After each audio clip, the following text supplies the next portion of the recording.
Welcome to another Blendercam tutorial.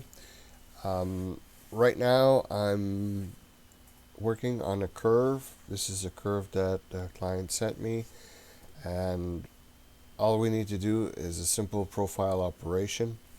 I'm not going to go through the settings of the profile, but one of the new features of the profile is that we're able to change the start point. So right now my start point is at 0. This is where it would usually be.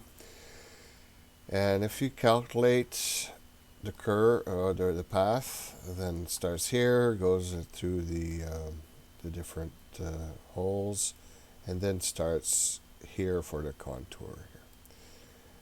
Well, I may not want that start. I may want to start somewhere else.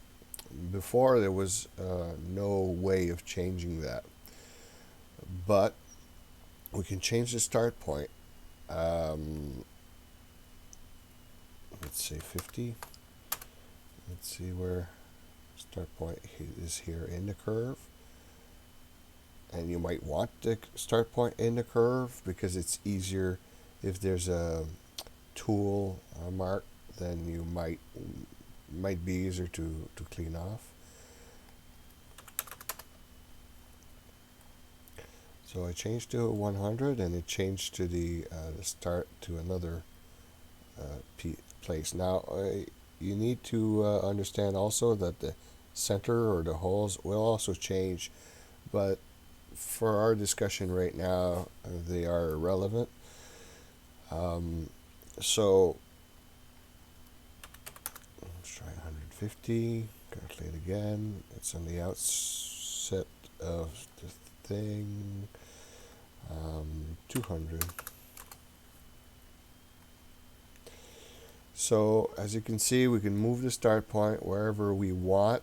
Now the edge here is, you can only start at the start of the edge or the end of the edge, because the start point would be here or here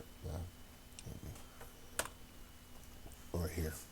So yeah, a very useful feature, especially for some special operations that you're making. Let's say making duplicates and want to save on the amount of space, and you want the old piece to stay together, so you might want to do the final edge last, so you can change the order of where you start. If you can change where you start, then you may be able to help you out. There was no way of changing this before, so this is a change that we've made in spring of 2021. Have a great day.